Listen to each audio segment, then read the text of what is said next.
Good morning, everybody. I'm Eric Schwartz, the Dean of the Humphrey School of Public Affairs at the University of Minnesota. And on behalf of the Humphrey School and the Humphrey School Center for the Study of Politics and Governance, it is a pleasure to welcome you here today. Leader Pelosi is with us, and for her benefit, and I think for the benefit of many others, I think I should say that we pride ourselves at the Humphrey School for being a center for discussion and dialogue on the critical issues of the day. And we welcome discussion with political figures from the broadest array of political perspectives. And as most of you who know the school know very well, we have public officials and politicians from a variety of political perspectives joining us. So we will be seeking to enlist Leader Pelosi in our effort to host Speaker Ryan as well, as soon as we possibly can. It is my real pleasure now to introduce to you a friend, a teacher here at the school, a supporter, and of course, I guess I should also mention the 42nd Vice President of the United States, Walter Mondale.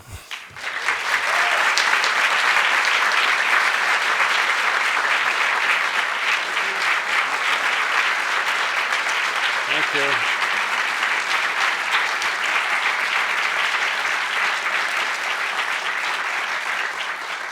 Thank you very much, Dean Schwartz, for your kind words and for your inspired leadership of the Humphrey School. Well, we're here at a very exciting, historic moment in American history. We're going down the final stretch of the presidential campaign. I think I know who's going to win, and I think she'll be a good president. But that will be decided by the American people. What we've gone through has been unprecedented in American history. I've been around a long, long time, and I don't remember anything like this. I think the public wants American politics to be sorted out. They want it to be civil and decent, and they want us to get on to the real issues and shape reforms that our country always needs. And that brings us to Nancy Pelosi. She and I are old friends. I met her when she was chairwoman or chairman of the Northern California Democratic Party. And she then became chair of the California Party, and then she decided she'd run for Congress, and she ended up as Speaker of the House, one of our great leaders. She's a wonderful source of decency and good sense, and we're so thrilled we have her. Now I wanted to introduce Lauren Bloom, who's going to introduce Nancy. Come on up, Lauren.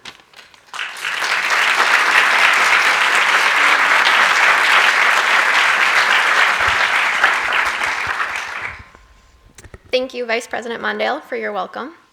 Good morning. I'm Lauren Bloom. I'm a Master's in Public Policy student here at the Humphrey School of Public Affairs. I had the honor of taking a course taught last fall by Vice President Mondale and Professor Larry Jacobs, and it was truly an honor to learn from a former vice president, so thank you. I also want to acknowledge Professor Larry Jacobs. He will be moderating our conversation today. Professor Jacobs holds the Mondale Chair for Political Studies here at the Humphrey School and the Department of Political Science. Professor Jacobs directs the Center for the Study of Politics and Governance, which is the host of our conversation today. And finally, it is my great pleasure today to introduce Leader Nancy Pelosi here to the Humphrey School. By serving as the first female Speaker of the House, Leader Pelosi demonstrated to the women of my generation that it is possible to achieve the highest levels of legislative influence. She has been a leader on many issues that uphold the dignity of all people. For example, domestically and internationally, she has been fighting to find a cure for HIV/AIDS and to research the care, prevention, and treatment of this disease ever since she first became a Congresswoman.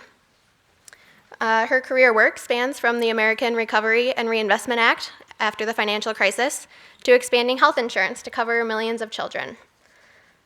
These are just a few examples, of course, of many, but it's clear that her leadership and her influence has shaped our nation in countless ways. On behalf of the Humphrey School, I want to thank Leader Pelosi for spending time with us today. We look forward to a great conversation. So please join me in welcoming today Professor Larry Jacobs and U.S. House Democratic Leader Nancy Pelosi.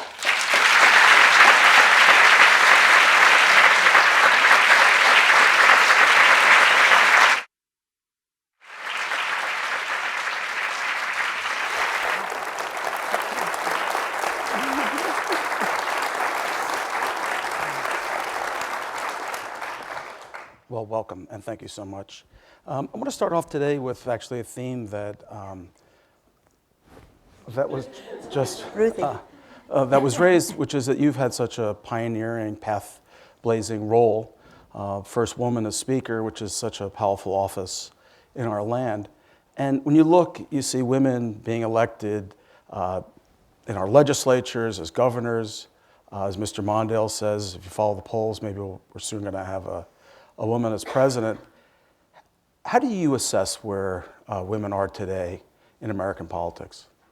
Well, first let me say what an honor it is to be here. Thank you, Professor, for your hospitality. Thank you, Dean Schwartz, for yours, and to the Vice President. What an honor it is for all of us to have a chance to be in his company, to have the benefit of his wisdom, his ideas, his creativity, his challenges to conscience. I was here before. We talked at that time about the diaspora of the Somalis and the hunger situation in Africa, and I asked the young people, I said, it was history for them to learn about Hubert Humphrey. It was our youth, but it was history for them. And I said to them, there's something in the painting there I wonder if you've ever seen. To the right of the picture is something called a telephone. Have you ever seen one that looked like that? Not many people had then, and that was 2011, that looked like that. And surely now that'd be a relic in a museum. But it was emblematic. You see the world, you see the phone call, you see Hubert Humphrey. His message was worldwide, and it was local. And we are all very honored to be at his center here today. In terms of women, I always like to place things in time. We're 4 weeks away from electing the first woman president of the United States. I say that without any doubt.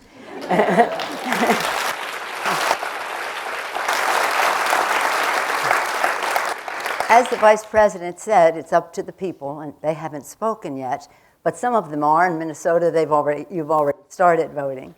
And the thing about it is that when Hillary Clinton becomes president, she will walk into the Oval Office as one of the best prepared people in our history to assume the office of president. And she will be elected president because she's the best. She happens to be a woman. That's a wonderful thing. It's a wonderful inspiration to girls, to moms, to all of us, men too, and throughout the world. But that isn't the reason she's being elected. She's being the reason because she's the best person for the job. In Congress, when I went to Congress, there were 23 women, 12 Democrats, 11 Republicans. We now have 65. We made a decision every year to add more. So we're up to 65. They're up to like 19 or something. But we need so many more. And nothing is more wholesome to the political and electoral process than the increased participation of women. And many women are running for state legislature here, so that's an exciting thing because, again, across the board, we want women in elective office. But I guarantee you this, if we do two things, we will increase our numbers vastly. Lower the role of money in politics and increase the level of civility in our debate. and we will elect more women, minorities, young people to Congress. I'm very excited about the fact that Minnesota is about to add 2 women. May I go to that place? Mr. Vice President, Terry Bonoff and Angie Craig, they're just going to be fabulous members of Congress. I feel very certain they'll be there joining Rick Nolan, Betty McCollum, Keith Ellison. Is Keith here? I heard he was going to be here. Maybe he'll be coming soon. Tim Walz and Colin Peterson, a very distinguished Democratic delegation from Minnesota.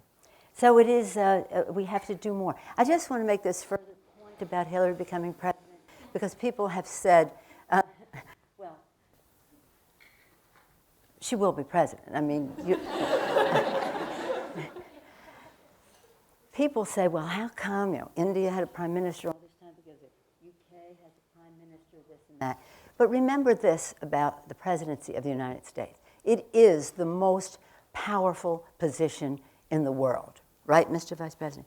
The leader of so-called free world, but now just globally, the leader of the world.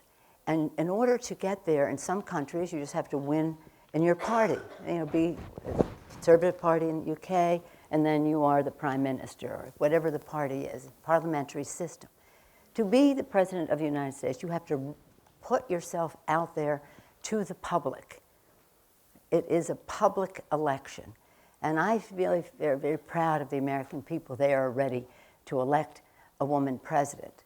But this is not anything comparable to some other heads of state. And as important as that is, and not to minimize it, this is something very big for history, but also for progress in the world. So very proud.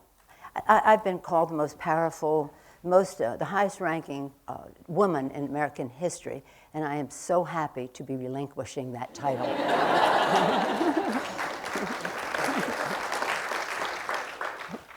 There's obviously quite a fracas this moment between Donald Trump and the Republican Party. There's a lot of pressure on Republicans to publicly reject Donald Trump and say they won't vote for him. You mentioned Angie Craig and Terry Bonoff. Very proud of them. Both of them were recently asked by reporters, in the case of Terry Bonoff, in a debate, whether they would be voting for you for Speaker if the Democrats regained the majority, and both said they were unsure and were not willing to commit to that. Where do you think that comes from? I think that's perfectly fine. By the same token, as I go around with my, she says, immodestly vast following, able to outraise the Republicans every step of the way in fundraising and progressive constituency around the country, they want to know from me, are you staying? And I said, I'm not prepared to give you that answer. Let us take this one step at a time. Let them win their elections.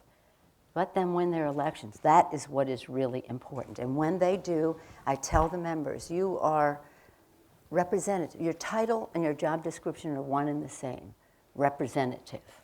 So it's hard enough to be out there putting yourself on the line. This is not for the faint of heart. This is not for the faint of heart. But I'm so proud of them. They're so articulate, so committed. They know their purpose. They know what's driving them to take responsibility, to come to make a Congress that is more collaborative and more worthy of the American people. So. We have a large number of students here from the University of Minnesota, and they're excited to hear from you today. And obviously, all of us, and especially students, are concerned about the costs of higher education. And here at the University of Minnesota, which has 66,000 students, it's one of the largest enrollments in the country. And the university has been quite concerned about this, increasing grant aid for students. And we now see over a third of our students graduating without any debt, but it is still a problem. My question is, what are some concrete proposals for the conscientious states like Minnesota and the University of Minnesota that are trying to address the college aid problem and can't be kind of lumped into the, make as much money as you can, but are really diligent in trying to address and lower college costs and make it affordable? What are some feasible proposals? Well, first of all, congratulations to you on the not only the strength, but the size, but the strength of your student body and your faculty and your administration, and the success you have had with trying to rein in the cost of higher education. When we, you may not know this, but when we passed the Affordable Care Act, it was it was on two tracks. One was the Affordable Care Act, the other one was the college affordability bill. And so that was passed under reconciliation, more than you want to know on the subject, which means we didn't need to get 60 votes, so we could deal with not having the Republican opposition to it. And that lowered the interest rates on student loans. It had a big infusion of funding for the Pell Grants, massive support for community colleges, not just speaking about your university, but higher education in general. The bill had a 5-year life, and when it expired, we had by then lost the majority, so they would not put it forth. But we have that bill again, Joe Courtney in the House, Elizabeth Warren in the Senate, to take down the interest loans. Why should students be paying more for loans than banks are paying for theirs? I mean, it's ridiculous. So I don't want to sound partisan in any way, but here's the thing. When you put forth your budget in the Congress, you put forth, I always say to them, show me your budget, show me your values. And in our budget, we have investments in education, and Republicans say, oh, you're increasing the deficit by putting those investments in education, Pell Grants, and the rest. Well, the Republican budget cuts $185 billion over 10 years from education, and freezes Pell Grants, does all those things. Now, this is a fact. Some things are opinions, and you will make your own judgment. But this is a fact supported by economists across the board. Nothing brings more money to the Treasury than the investment in the education of the American people. Early childhood, K through 12, higher education, post-grad, post-doc, all the rest of that lifetime learning of our workers. Nothing brings more money to the Treasury. So to say, I'm going to reduce the deficit by cutting Pell Grants and all these other initiatives is a false economy.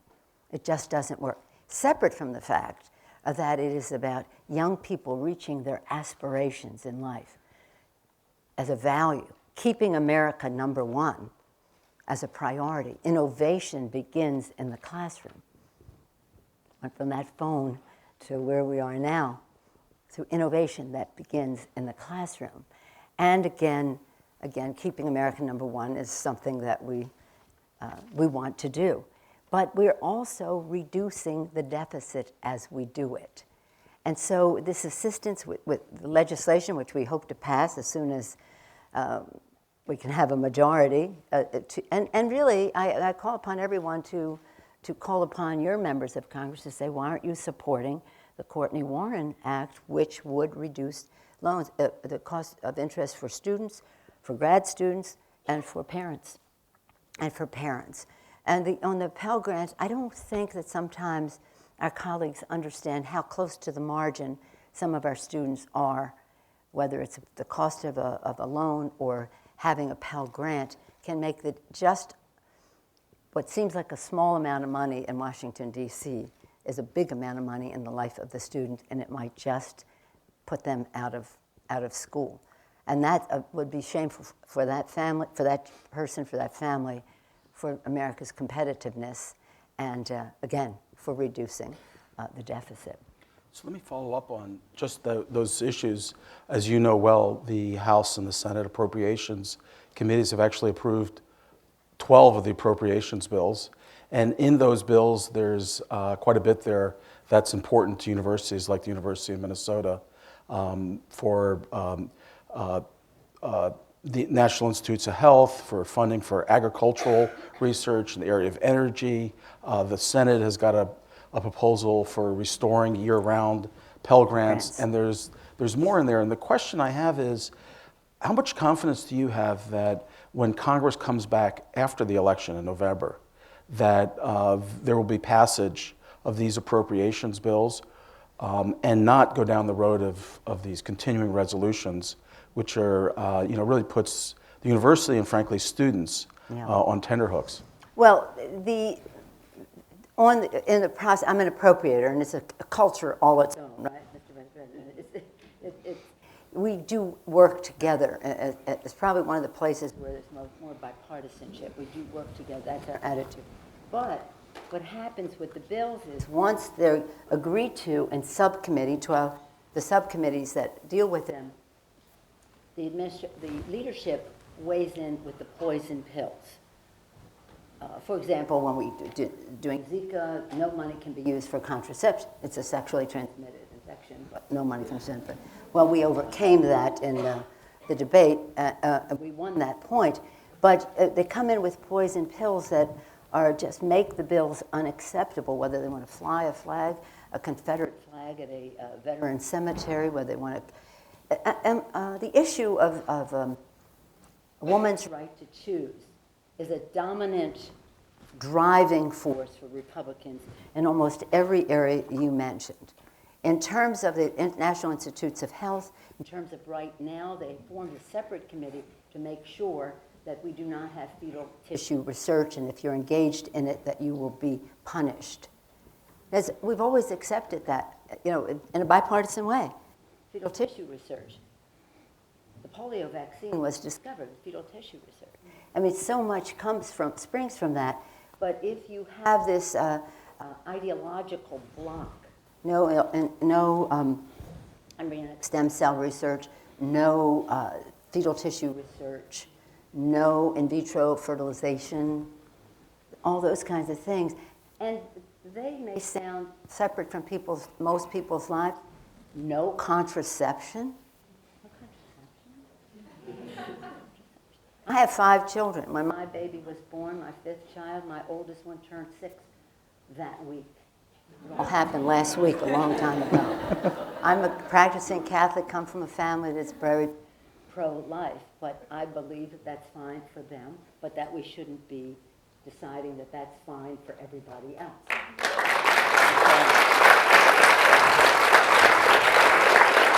So if there is an issue that poisons the well time and time again, it is the issue of a woman's right to choose. And if there's an issue that is important in the lives of the American people in this election, it's a woman's right to choose. And if there's an issue that is important to the Supreme Court of the United States that is at risk right now, it's a woman's right to choose.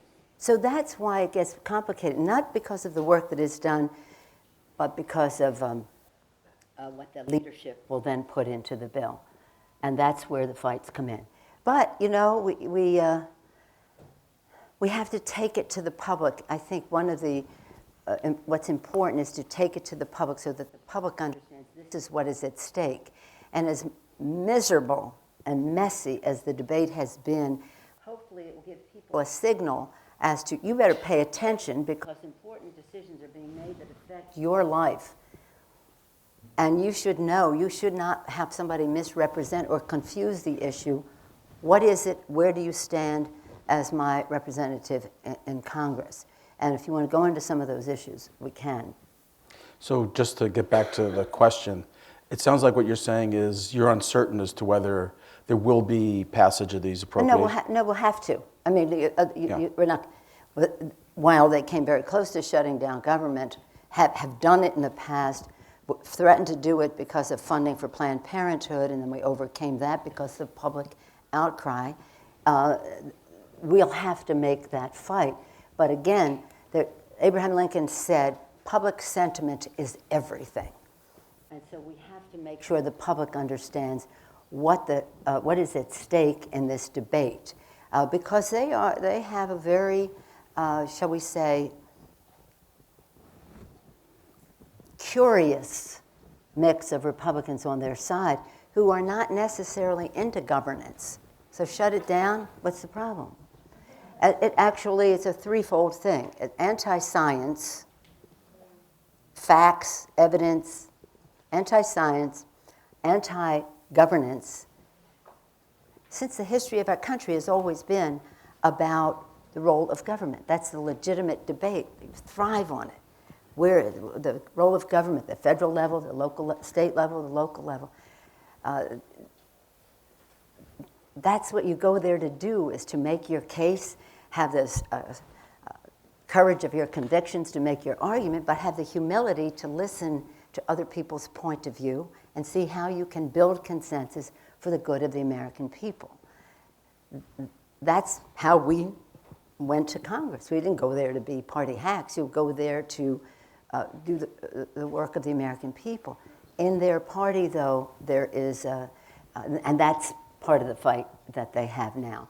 So to be specifically to your question, I believe we will pass the legislation that we need to do. We have, it'll be a fight. But again, the more the public pays attention to it, the better the product will be coming out of it. I want to welcome you to a part of Minnesota has the largest concentration of Somalis in the entire United States. And that's something that this institution, the Humphrey School and the university, is proud of and sees as a strength for our state and our university. There has been, as you know, an effort by terrorist groups to recruit Somali youth. And we've heard one thought about how to stem that kind of threat, which is to bar Muslims and to revert to extreme measures. What do you see as a feasible strategy of both welcoming and including Muslim Americans and the Somalis who are our neighbors, as well as securing our country? Well, I'm well aware of how blessed you are with the Somali population here in the area. And in fact, when I was here in 2011, it was really because we were trying to address the hunger situation, the starvation situation in that region. And so then USAID asked me to travel the country to talk to the diaspora and get their ideas about how they saw things in their country. And so when I did that, I was here, and just to lighten it up for a moment, because this is a very serious issue. When I did, we came here, we had a beautiful session like this on that subject, and then I went to their souk, bazaar, wherever, had met so many people, we had a lovely lunch. And then at the end of the lunch, they said to me, we have one question. So what's one more question? What is that? Do you speak Italian? I said, well, no, I don't. My grandmother was born in Baltimore, my father's mother. So I don't, sadly, I don't speak Italian. But these were professionals. They were multilingual. They were so wonderful. They were in jobs not up to their education level and the rest, but nonetheless a blessing to the community. What is happening now is that there is more. If you listen to the debate, you might not think this, but on the ground in Iraq, there's a great deal of success in pushing the ISIS out. There's more success also in Syria, but not as complete as in Iraq. So the ISIL, whatever you're calling them, have tried to recruit outside to say, do things outside to show strength. It's not a show of strength, it's a show of cowardice to attack non-combatants and the rest. And so this is a legitimate concern because through the internet, which they have used, the social media, which they've used very effectively, they have been able to recruit people, and you saw what happened in France especially. But it isn't a sign of strength on their part. It's a sign of weakness on their part because they are losing on the ground. So, did I say this already? Stop me if I did. There's not a dime's worth of difference between what Donald Trump is saying about these issues and many other Republicans in Congress. He is a here today, gone tomorrow presidential candidate. They had power. They had power. They had strength. And they would bring these pieces of legislation to the floor about banning Muslims and all kinds of other things. There's nothing that he hasn't said negative about immigration, immigrants, Mexicans, Muslims, you name it. that they haven't said earlier, stronger, and could act upon it in the Congress of the United States. The facts are that it's quite different. In order for, they talked about, the Syrians coming here and all that. To come into the country in that capacity is one of the most stringent vetting process. You know that, right?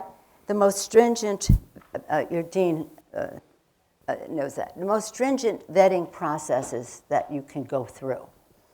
We, in fact, in the U.S. have not really, I don't even compare to other countries who have welcomed visitors. And you have to vet. Obviously, we do that anyway, but you don't exclude people because of their religion. You put them through the vetting process, but you don't exclude them because of their religion. And there are more Muslims in America than Episcopalians. Did you know that? Very successful, again, bring hopes, aspirations, dreams for a better future for their families. Over time, they've been coming. And they make America more American by that hope, determination, and optimism, just as all immigrants do to our country. But if you have an element in a party that is anti-immigrant to begin with, and you overlay it with Muslim and the ability to instill fear, it's really unfortunate.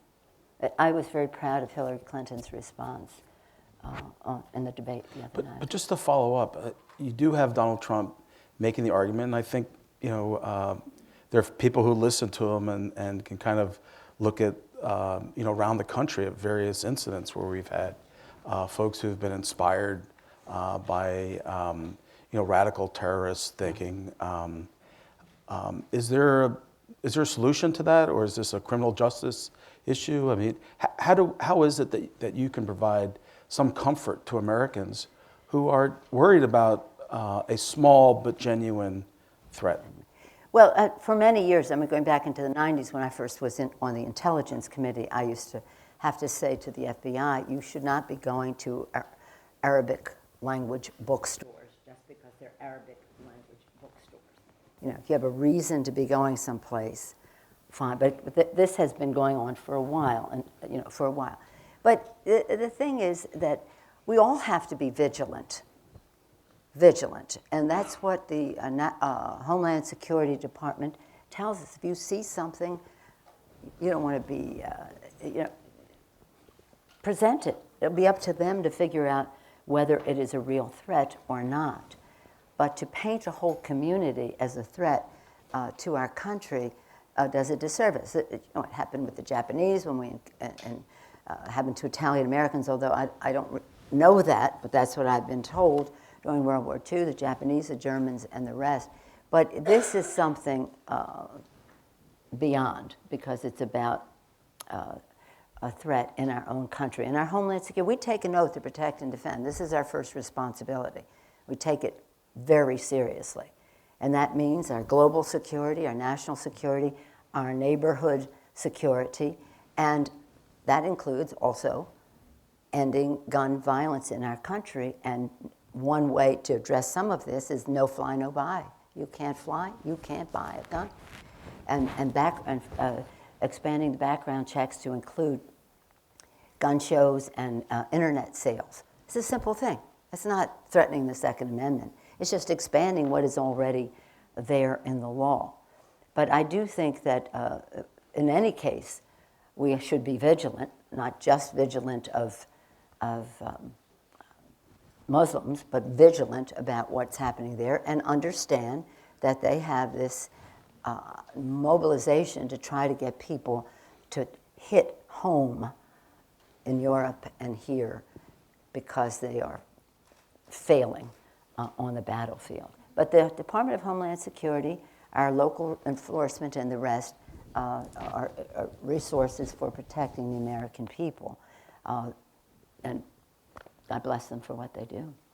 Well, we have a very exciting opportunity here at the Humphrey School. We're going to test out a new microphone system. Is this not working? Is this not working? Oh. It's working episodically. I wish you had told me, because I could have used my mother of five voice earlier. Can you hear me, children? That's what I would say to them. I'm sorry. Well, there's that phone. Here we are.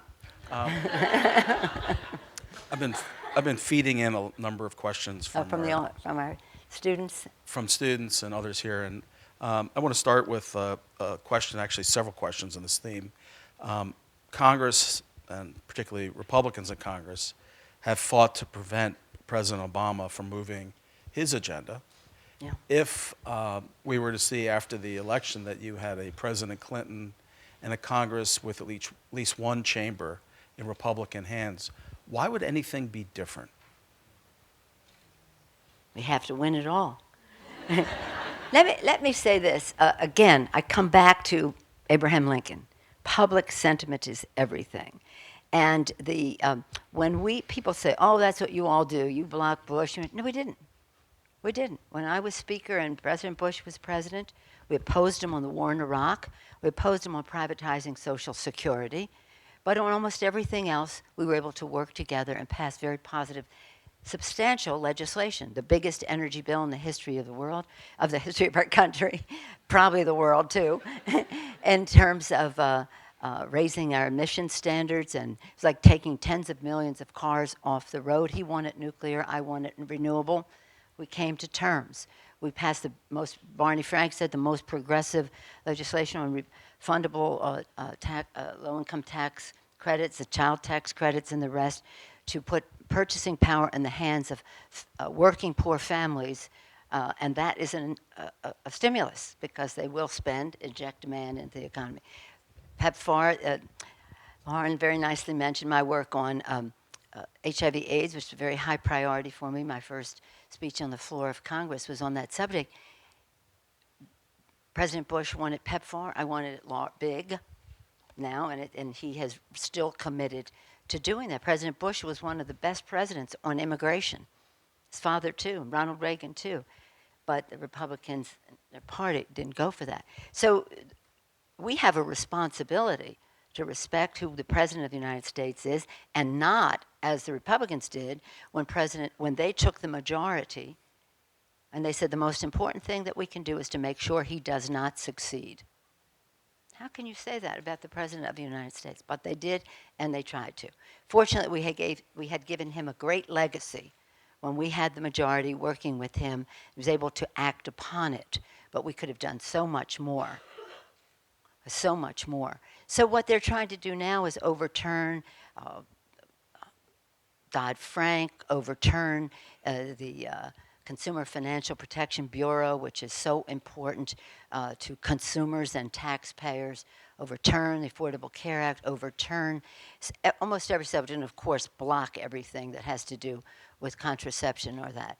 So when she becomes president, I feel very confident that if the election were held today, we could win it all. But the election isn't today. And as His Eminence, the Vice President, I discussed earlier, the 28 days is 28 eternities. Anything can happen in that period of time. But I think it's important for the public to know what is at stake, what's on the ballot. Hillary Clinton's on the ballot. Medicare's on the ballot. I told you they were going to voucherize it earlier in their budget. A woman's right to choose is on the ballot. Reasonable gun safety is on the ballot. Immigration is comprehensive immigration reform is on the ballot. But so many things are.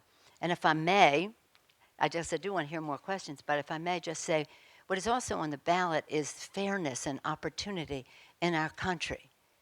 One of the reasons we got to the place we were in 2008 was because of, once again, the failed trickle-down economics of the Bush administration. Tax credits for the rich, trickle down. If it creates jobs, that would be good. If it doesn't, as Speaker Boehner said, so be it. That's the free market. Well, as we saw, a lot of these free marketeers have their hand in Uncle Sam's pocket every step of the way. As opposed to, trickle down, as opposed to middle income economics, where we're talking about increasing the paychecks of America's middle class and those who aspire to it, so that they have consumer confidence that they will spend, inject demand into the economy and create jobs. That is really going to affect the full turnaround of our economy. But that that difference between the economy based on tax breaks for the wealthiest versus investments in education and all the rest for the middle class and bigger paychecks is really what that is the classic difference between Democrats and Republicans. All along the way it became climate change, women's right to choose, all those other issues. But the reason that many Republicans stick with, it's hard for me to use the name, Trump, is because of taxes. Is because of taxes. But I can feel an angst among students here who are listening to you and thinking, oh, we're probably going to have more of the same. It's No. probably going to be, if Congress is not in the same hands as the White House, you're going to have another 6 years of two parties at each other's throats, the country's needs and the global strains in the world being unmet. Isn't that the recipe you've just laid out? No, it isn't at all. What I said is we cooperated with the Republican president. You put forth a very pessimistic view. It's too late for pessimism. It's now, we have, one of the big differences also between Democrats and Republicans is that we have always said, let us work together. President Obama did that over and over again, extending the hand of friendship to be rejected. So it isn't about that. We have confidence, as I said to you in the beginning. We have confidence in what we believe in. We have humility to listen to other views. And we know if the solution is going to be sustainable, you want to have as much consensus in a nonpartisan way as possible. So we welcome the debate. And I would not have that pessimism, because it's too late for it anyway. We've been there, done that. It doesn't work on their part. But it isn't. This is very different from how Democrats and Republicans have disagreed over the years. This man went to the convention in 1948, Hubert Humphrey, and made one of the most courageous civil rights speeches. Remarkable, the impact that it had. But it's important to note the courage that it took. And there's still some people today who haven't gotten used to the idea. They still haven't gotten used to the idea. So we will have our differences, but we respect our colleagues and we respect the people who sent them to Congress. We have a responsibility to find our common ground or stand our ground when we can't. But this is by no means to proceed. If I gave you that impression, I gave you the wrong impression. So, test case, immigration reform. If there's a President Clinton and she puts forward comprehensive immigration reform, would you expect Republicans who controlled either chamber to cooperate with that, or are we going to see more of the same? Well, I'm hoping that we will have a Democratic Congress, of course. But again, the issue has to be taken to the public. The ideas that Donald Trump is putting forth about immigration are really, what could I say? They're beneath the dignity of our founders and what they had in mind for our country.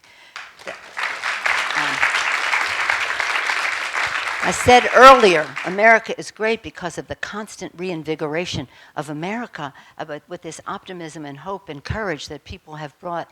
Founders, when they founded our country, these were the most optimistic people in the world. Never before in the history of the world had anyone found a country on the basis of the equality of people in their Declaration of Independence. In the founding documents, thank God they had the wisdom to have them amendable to erase some of the inequality that had to be in there as compromises for ratifying the Constitution. But they were predicated, they called it, it's on the dollar bill. Anybody carry cash? On the dollar bill, on the Great Seal of the United States, Novus Order Seclorum, new order for the ages. For the ages.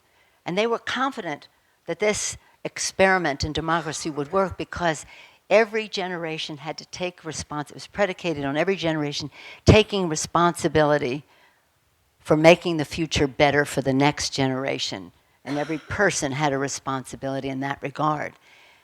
It became known as the American dream. People flocked to our shores, reinvigorating our country with their commitment to faith and family and making the future better. So when we talk about immigration, look. So you asked that question. Look at where we are now. They have refused to take up the immigration bill that was passed in a bipartisan way in the United States Senate. The House refused to take up the bill, even though 18% of the American people support comprehensive immigration reform. Why don't we represent the American people? Well, then the president, because Congress did not act, initiated executive orders to protect the dreamers and their families. 2 initiatives. Republicans took the president to court, and a judge in Texas ruled against us, and this court has just decided they're not going to hear it again. So put this in context for cooperation and the rest. In 1986, the Congress passed an immigration bill. President Reagan was president. Congress acted. And President Reagan said, you didn't do enough. I'm going to do more to protect families in our country. So he initiated, by executive order, family fairness. It was carried forth also by President George Herbert Walker Bush, by executive order, even after Congress acted. Percentage-wise, President Reagan and President Bush protected more people than President Obama did in his limited dreamers and family. And yet, recognizing that the president had the legal authority, precedent of the other presidents, they still decided that they would take him to court. And so understand that within the Republican Party in the Congress, a very negative attitude toward immigrants. And in their districts, there's a very negative attitude. That's where that 20% comes from. But that has been enough to hold it up. So when we come forward, there will be a comprehensive immigration reform put forth that has had bipartisan support, and it will be up to the American people to weigh in. I believe that if the Speaker had given us the opportunity to have immigration reform on the docket in the House, not the docket, but bring it to the floor, it would pass. I believe if the Speaker would give us the background check bills, no fly, no buy, and the internet sales and gun shows, it would pass. That's why I don't bring it up, because they don't want it to pass, because we think we have the votes. Just a small number of Republicans, but very courageous, very courageous. So we will debate it, because we have 11 million people in our country who could, in a more fulsome way, be part of the economy of America. Just think practically. I mean, we have, from our values, we go to this place. But if you don't share that value, at least think pragmatically. This is going to reduce the deficit by having people more fully participate in Social Security and in the economy of our country. So I'll just tell you this one thing. When we got the majority, we were sitting with the president in his office, and he said, now we can pass immigration reform. President Bush, I'm talking about. He was very committed on this score. Now we can pass immigration reform. And Senator McConnell said, no, Mr. President, we don't have the votes, because you need 60 on the Senate. So the president said, well, you have so many Republicans co-sponsors of the immigration bill. And he said, well, just because they're co-sponsors doesn't mean they're going to vote for it. And he was very disappointed, because the Republicans have really been a rubber stamp for him, but not on immigration. So it's a challenge. Richard Nixon recognized China.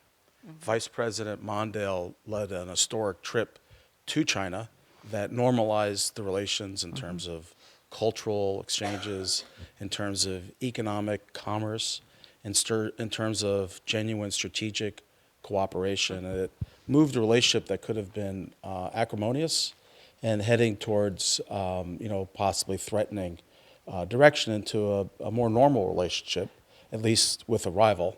And now we see China taking aggressive action in the South China Sea.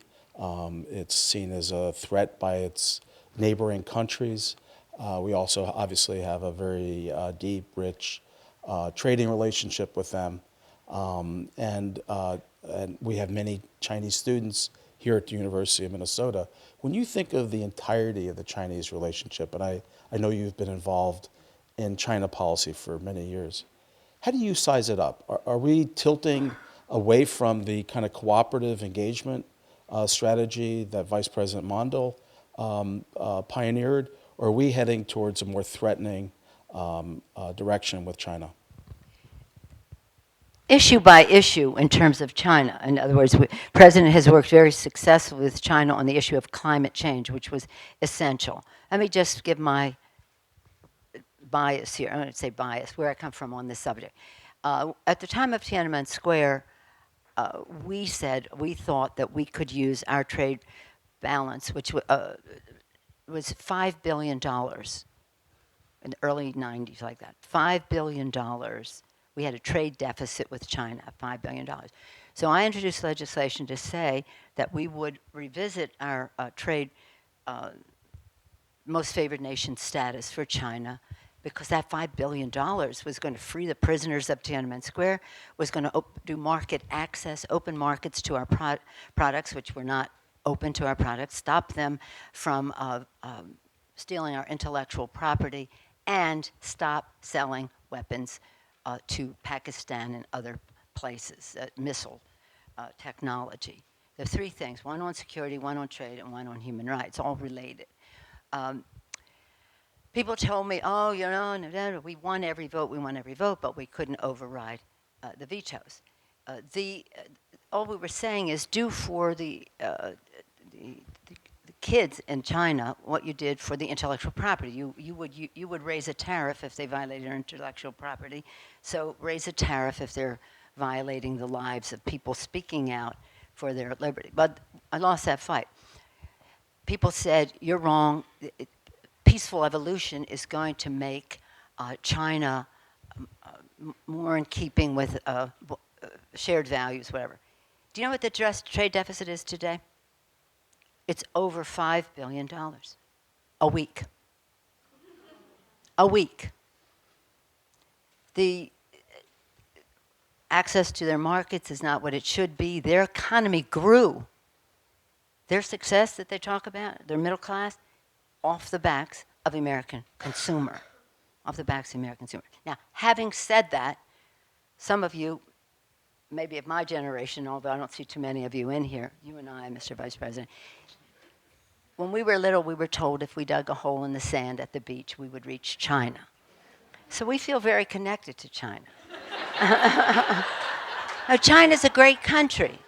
And as I've said, I've had we've been fighting so long, we've become friends almost. But, so when I became speaker, they invited me as a head of state to come and start all over again. And I said, well, I'm still going to talk about human rights in China, but let's talk about the purpose of our trip will be climate. And they've done remarkable things in terms of climate change, remarkable things. It is, they need to do more because they're developing so much that their emissions have still are on the negative side. So we can work together on that, and the President was very successful and respectful. And so we have to be respectful, but we also have to, again, be clear about the security of the South China Sea and the rest. We don't want to have any kind of military engagement, that's for sure, with China, but we do want to honor our relationships with the other countries in the region. And those alliances are very important to us. And that's when the candidate for president on the other side starts talking about these alliances in China, Japan, and whatever.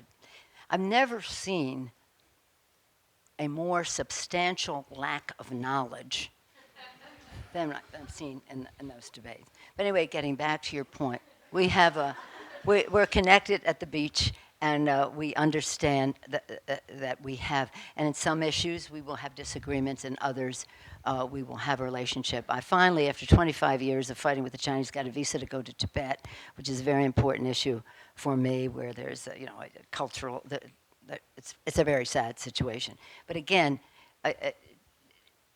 I always say, if we do not speak out about human rights in China, where we have a robust cultural relationship, we lose all moral authority to speak about human rights any other place in the world, if money is the defining threshold for us. But again, from a national security standpoint, from a protecting the planet standpoint, from a standpoint of so many issues, it is very important for us to make sure we understand how important that relationship is. We're running out of time, and I've got 3 questions I would like to Why ask. don't you ask them all at once? Well, 2 of them you're going to love. And if I ask them, you'll go to those right away. So let me ask the question about the Affordable Care Act, which is, I think a fair reading, an independent reading of the evidence would say there are areas of indisputable success. 20 to 25 million people have gained coverage. There are guarantees in terms of insurance, and on down the road. We don't have to go through the whole list, but there's a record of accomplishment there. On the other hand, we've also seen premiums go up. In the state of Minnesota, the individual market nearly collapsed. It really took an extraordinary effort by Governor Dayton's administration to prevent that. And there are still, at this point, all these years after its passage, more Americans who have an unfavorable than a favorable view of it. So we need an effort to fix things and move along. On the other hand, we look at the political parties, and there seems to be a balance of opinion among many Democrats for public option. There's some still talking about Medicare for all, which is the single-payer approach. You've got the House, I've lost track of how many times they voted to repeal the law. Almost 70. So it just seems to be, again, back to this question that there's so many students here asking about, how in our divided state in Washington can we really deal with this program? Okay, first of all, let me just declare that thank you for the question and the specificity with which you asked it, so I will respond to it in that way. The Affordable Care Act looms there as a pillar of economic and health security, along with Social Security, Medicare and Medicaid, and the Affordable Care Act.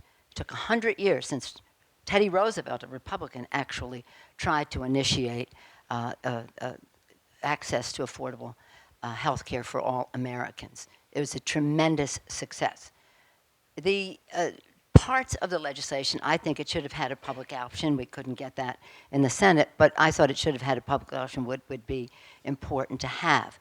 As you mentioned, it's not just about 25 million people. Let's say 20. Let's take the more conservative view. 20 million people have access to affordable. Being a woman is no longer a pre-existing condition. It cost more before for a woman to get health insurance. Take that from me. I have 5 kids. I know I've been down that path.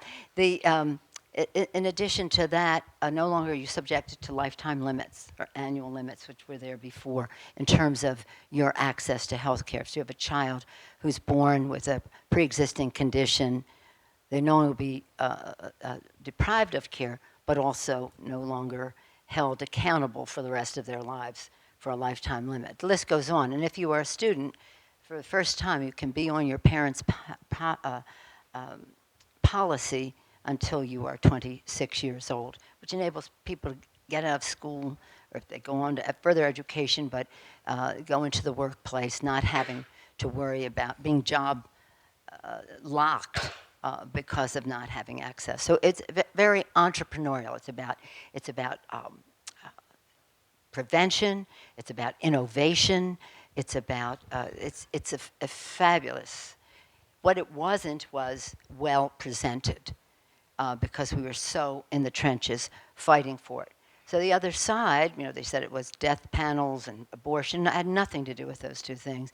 That it was because they're anti-governance and they're the insurance companies were big and all of that. So now the insurance companies, to a certain extent, are cooperating. That's the Affordable Care Act. And one of the reasons I stay in Congress is to make sure that it prevails. I don't fear that it won't, but on some of the technicalities, I know it well. It's not the bill I would have written. It was actually, it was a Republican idea, the individual mandate. We would have gone right to public option. The individual mandate was a Republican idea. That's what Governor Romney had in Massachusetts, still there.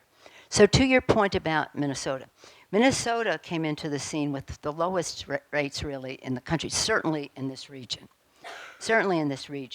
And when they write up, and it's very serious, and I don't mean to minimize it, but it's 5% of the people who are affected by it. 5% of the people are in that marketplace. Part of that is affected by the fact that Minnesota has people covered at 200% of poverty and below. Most places it could be 130%, 150%, but a lot of the people are covered 200% in poverty below. So we're talking about 5%, which is far too many. It's maybe like a couple 100,000 people, far too many, but it's an issue that is addressable, that can be addressed.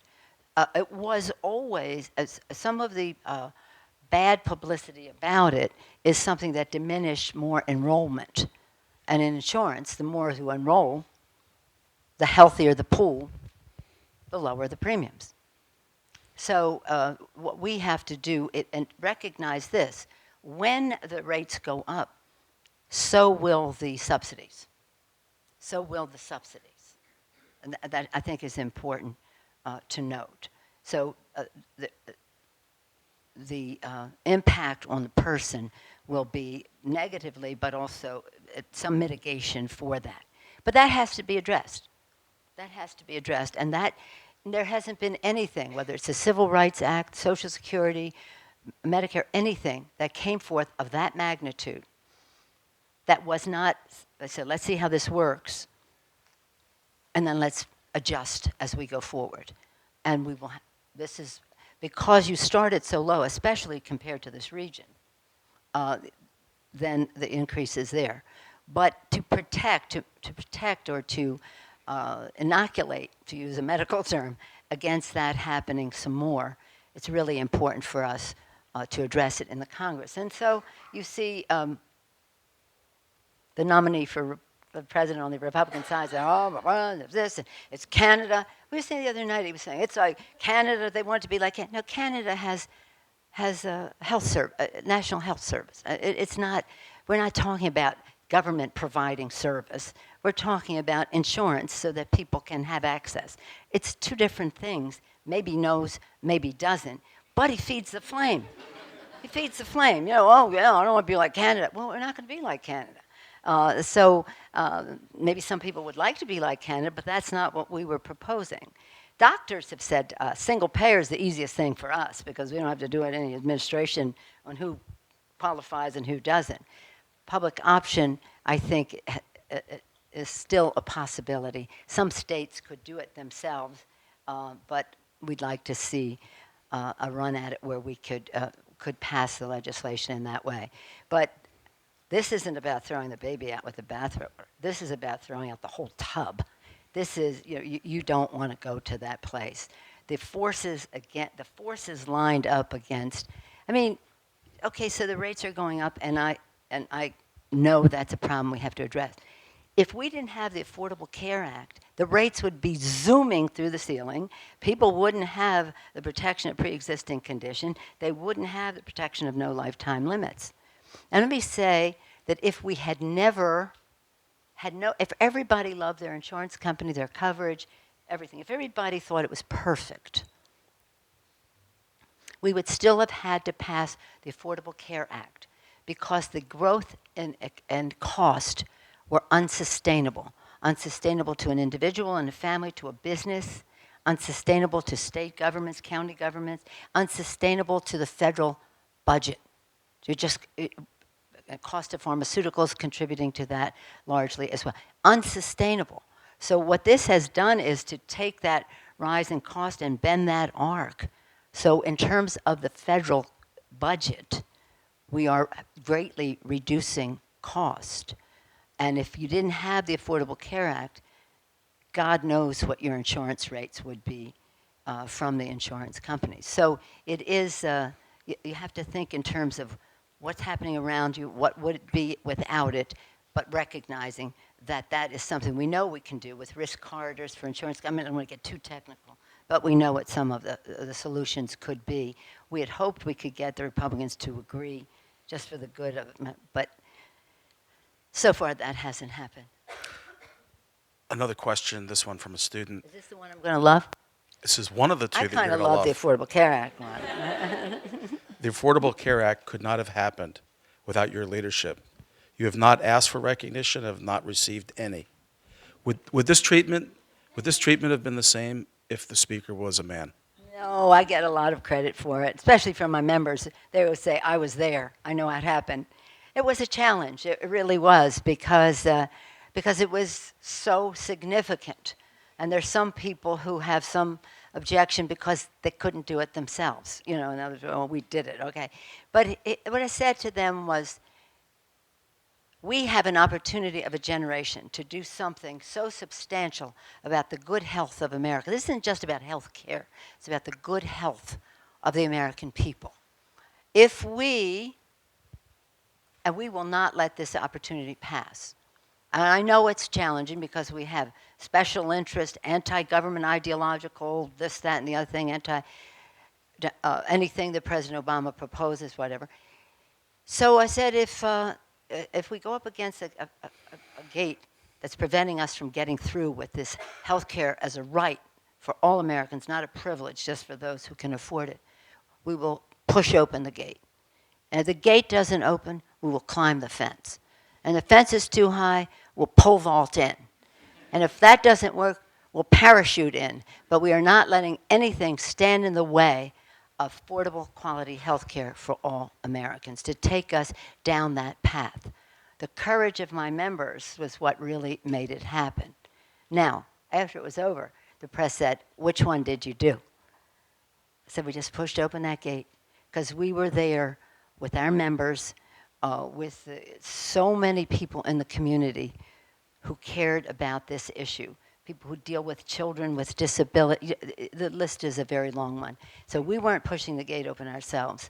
We had many, many people opening up that gate, and we are not going back. And by the way, one of the big obstacles to it was their objection to a woman's right to choose and having contraceptive cover. Our old friend, it just keeps rearing its head.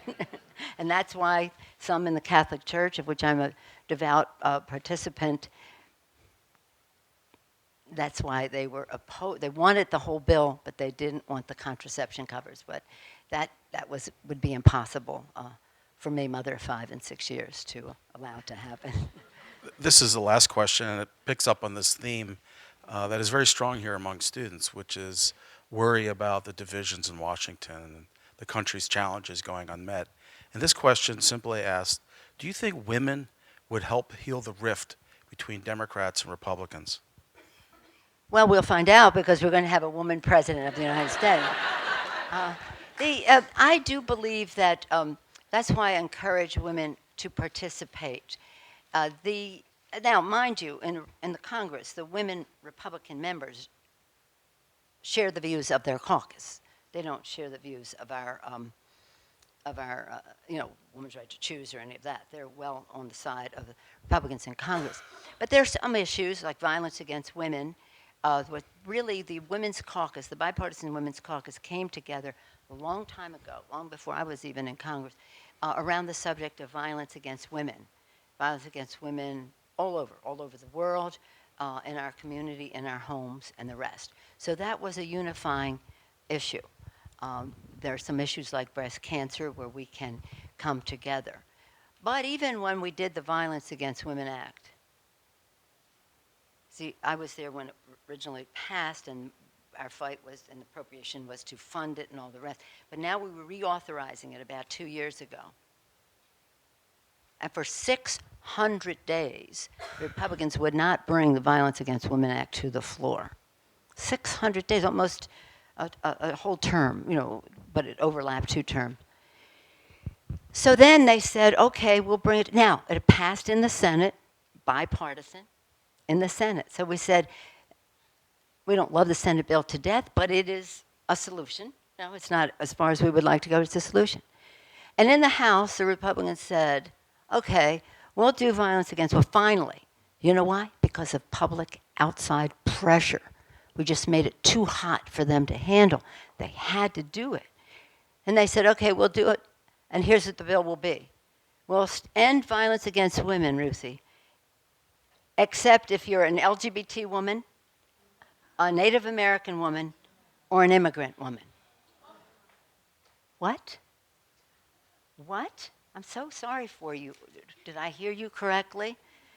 And because of the public outcry, they brought both bills to the floor so they could vote their alleged hearts out on excluding LGBT, Native American, and immigrant, and then we could get enough of them to vote with us on the bill that had passed in a bipartisan way in the Senate. So understand, there are differences of opinion. And usually we had shared values, and we must always gravitate to where those shared values are. But if you compare the budgets, the statements of value are quite different. And if you talk about respect for immigrants and other people, we have that disagreement. And LGBT,